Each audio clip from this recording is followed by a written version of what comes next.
Bougainvillea.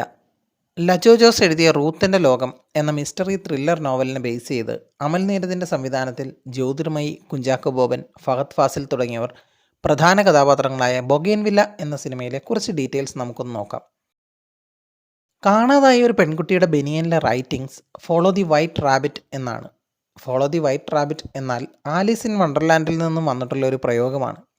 ലോജിക്കലായതോ അല്ലാത്തതോ ആയ അപ്രതീക്ഷിതമായ ഒരു കാര്യത്തിന് പുറകെ പോവുക എന്നതാണ് ഇതിനർത്ഥം.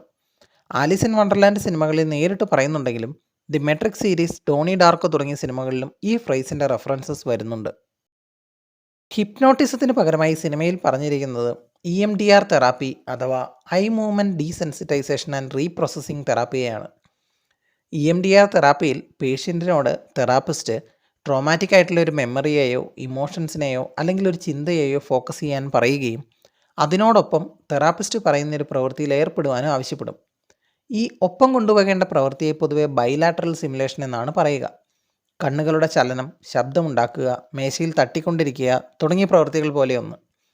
മെമ്മറി ഫോക്കസ് ചെയ്യുകയും ഒപ്പം ബൈലാറ്ററൽ സിമുലേഷൻ ചെയ്യുകയും കൂടി ആകുമ്പോൾ പതുക്കെ പതുക്കെ ആ ഓർമ്മ ഉണ്ടാക്കുന്ന ട്രോമ അവസ്ഥയിൽ നിന്ന് മാറുവാൻ ബ്രെയിനിന് കഴിയും. EMDR തെറാപ്പി വേൾഡ് ഹെൽത്ത് ഓർഗനൈസേഷനും അമേരിക്കൻ സൈക്കാട്രിക് അസോസിയേഷനും Australian national health and medical research council തുടങ്ങി വിവിധ ഗവൺമെൻറ്റ്സും മെഡിക്കൽ ഓർഗനൈസേഷൻസും അംഗീകരിച്ചിട്ടുള്ള പോസ്റ്റ് ട്രോമാറ്റിക് സ്ട്രെസ് ഡിസോർഡർ അഥവാ PTSDയും ട്രോമ മെമ്മറീസിനെയും കുറയ്ക്കുന്നതിനുള്ള ഒരു സയൻറ്റിഫിക് മെത്തേഡാണ്. ട്രോമ മെമ്മറീസായി ബന്ധപ്പെട്ടിരിക്കുന്ന തെറാപ്പികളിൽ ഹിപ്നോട്ടിസത്തേക്കാൾ പോപ്പുലാരിറ്റി ഉള്ള ഒരു മാർഗവുമാണിത്. റീത്തുവിൻ്റെ കാര്യത്തിൽ ട്രോമ മെമ്മറിയെ തിരിച്ചറിഞ്ഞ് അത് ഒഴിവാക്കാൻ ഏറ്റവും നല്ലത് EMDR തെറാപ്പി തന്നെയാണ്. ഈ ഒരു സീനിൽ റീത്തുവിൻ്റെ ബനിയനിലുള്ളത് പൾപ്പ് ഫിക്ഷൻ എന്ന സിനിമയിൽ നിന്നുള്ള പിക്ചറാണ്. ക്വെൻറ്റിൻ ടാരന്റിനോ എഴുതി സംവിധാനം ചെയ്ത ഈ ക്രൈം ഡ്രാമ സിനിമയിലെ രണ്ട് പ്രധാന കഥാപാത്രങ്ങളായ വിൻസെൻ്റ് വേഗയും ജൂൾസ് വിൻഫീൽഡും തോക്കു ചൂണ്ടി നിൽക്കുന്നത് റോയ്സിന് നേരെയാണ്. ഫോർ ഷാഡോയിങ് ആയിരിക്കും. റീത്ത് വായിക്കുന്ന ബുക്ക് റഷ്യൻ അമേരിക്കൻ അയൺ റാൻഡിൻ്റെ 1943 ഇറങ്ങിയ ദി ഫൗണ്ടൻ ഹെഡ് ആണ്.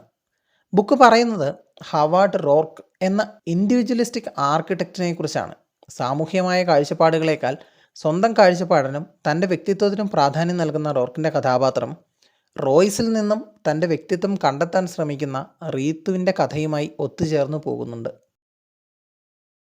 രമ എപ്പോഴും ഇടുന്ന ഡ്രസ്സിൽ ഒരുപാട് ഫ്ലവേഴ്സ് കാണാം.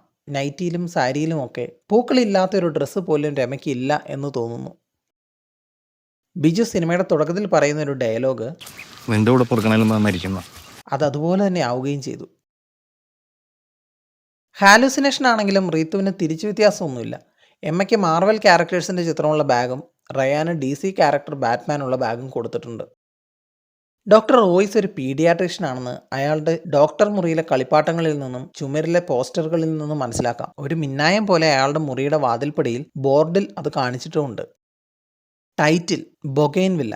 കടലാസ് പുഷ്പം എന്നൊക്കെ നമ്മൾ വിളിക്കുന്ന ബൊഗെയ്ൻവില്ല പൂക്കളെ ബ്യൂട്ടി അമിഡ്സ്റ്റ് പെയിൻ അഥവാ വേദനകൾക്കിടയിലുള്ള സൗന്ദര്യം എന്ന് വിശേഷിപ്പിക്കാറുണ്ട്. വളരെ കൂർത്ത മുള്ളുകൾ നിറഞ്ഞ ബ്രാഞ്ചിൽ നല്ല വൈബ്രന്റ് കളറായി കണ്ണിനെ പെട്ടെന്ന് ആകർഷിക്കുന്ന പൂക്കളുള്ള ഹാർഷ് കണ്ടീഷൻസിൽ പോലും വളർന്ന് പൂവിടുന്ന ചെടിയാണ് ബൊഗെയ്ൻവില്ല. ട്രോമയും കൺഫ്യൂഷൻസും ചുറ്റും ഇരുട്ട് നിറഞ്ഞ ലൈഫിലും ചിത്രങ്ങൾ വരയ്ക്കുവാനുള്ള ഉത്സാഹവും ശ്രമവും വേദനകൾക്കിടയിലും സർവൈവ് ചെയ്യാനുള്ള റീത്തുവിൻ്റെ പോരാട്ടത്തെ സൂചിപ്പിക്കുന്നു. ഇതൊരു പോയറ്റിക് റെപ്രസെൻറ്റേഷൻ ആയിട്ട് കൂടി കാണാം. സിനിമയുടെ തുടക്കത്തിൽ കാണിക്കുന്ന വിഷ്വൽസ് അബ്സ്ട്രാക്ട് ഷേപ്സും കളേഴ്സും ഫ്ലൂയിഡ് പാറ്റേണും ഒക്കെ കാണിക്കുന്നത് റീത്തുവിൻ്റെ ഫ്രാഗ്മെൻറ്റഡ് മെമ്മറീസ് അല്ലെങ്കിൽ സബ് കോൺഷ്യസ് മൈൻഡിനെ ആവാം. ഇടയ്ക്ക് കാണിക്കുന്ന തീനാളങ്ങൾക്കിടയിലെ കണ്ണ് ഇത് സത്യത്തെയും തിരിച്ചറിവിനെയും ഒപ്പം ചുറ്റുമുള്ള ഇല്യൂഷൻസിനിടയിലൂടെ റിയാലിറ്റിയെ തിരിച്ചറിയാൻ ശ്രമിക്കുന്നതുമാണ്. പറന്നുയരുന്ന ചിത്രശലഭം റീത്തുവിൻ്റെ ട്രാൻസ്ഫർമേഷനെയാണ് കാണിക്കുന്നത്. ചുരുക്കത്തിൽ പറഞ്ഞാൽ ഇൻട്രോ കാർഡിലൂടെ കാണിക്കുന്നത് ഫ്രാഗ്മെൻറ്റഡ് മെമ്മറിയായി ജീവിക്കുന്ന റീത്തുവിൻ്റെ ജീവിതവും റിയാലിറ്റിയിലേക്കുള്ള ഒരു തിരിച്ചുവരവുമാണ്. സിനിമയുടെ ക്ലൈമാക്സ് ഫൈറ്റിൽ വീണ നന്ദകുമാറിൻ്റെ കഥാപാത്രം മീര ചങ്ങല പൊട്ടിക്കുന്ന ഒരു സീനുണ്ട്. അത്രയും കാലം ഒരുപാട് ആളുകളെ കെട്ടിയിട്ട ചങ്ങല മീര പൊട്ടിച്ചത് ഓവർ റേറ്റഡ് ആണെന്നൊക്കെ റിലീസ് സമയത്ത് കേട്ടിരുന്നു. പക്ഷേ അതിനു മുൻപുള്ള ഒരു സീനിൽ റോയ്സ് ആ ചങ്ങലയുടെ സ്ക്രൂ കൈകൊണ്ട് മുറുക്കി വെച്ചിരിക്കുന്നത് കാണിക്കുന്നുണ്ട്. ചിലപ്പോൾ അത് അത്രയ്ക്ക് അങ്ങ് മുറുകി കാണില്ല. സോ ആ സംഭവത്തിന് ശേഷം മീരയെ അവിടെ കെട്ടിയിട്ടാൽ ബോധം വരുമ്പോൾ ചങ്ങല പൊട്ടിക്കാനുള്ള സാധ്യതയുണ്ട്. റോയ്സ് തട്ടിക്കൊണ്ടുവന്ന പെൺകുട്ടികളെ കൊല്ലുന്നതും അവരുടെ എന്തെങ്കിലും ഒരു വസ്തു ട്രോഫിയായി സൂക്ഷിക്കുന്നതും കാണിച്ചിട്ടുണ്ട്. അയാൾ അവരെ റേപ്പ് ചെയ്യുന്നത് പോലുള്ള രംഗങ്ങളൊന്നും തന്നെ സിനിമയിലില്ല. മാത്രമല്ല സ്ത്രീകളെ മാത്രമാണ് അയാൾ പിടിച്ചുകൊണ്ട് വരുന്നത്. സത്യത്തിൽ അയാൾ അവരെ കൊന്ന് കഷ്ണമാക്കി നല്ല പച്ച കുരുമുളകൊക്കെ അരച്ച് എന്നിട്ട് ബാക്കി വരുന്നത് പട്ടിക്കും പന്നിക്കും കൊടുത്തു എന്നാണ് കരുതേണ്ടത്. കാനിബാളിസമാണ് സിനിമയിൽ കാണിച്ചിരിക്കുന്നത്.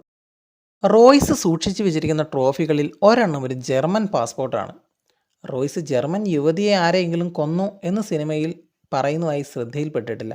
ചിലപ്പോൾ വർഷങ്ങളായി കാണാതായ 13 പേരിൽ ഒരാൾ ജർമ്മൻ യുവതി ആയിരിക്കാം. Ikigai the Japanese secret to a long and happy life എന്ന ബുക്ക് റോയ്സ് വായിക്കുന്നതായി ഒരു രംഗത്തിൽ കാണിക്കുന്നുണ്ട്.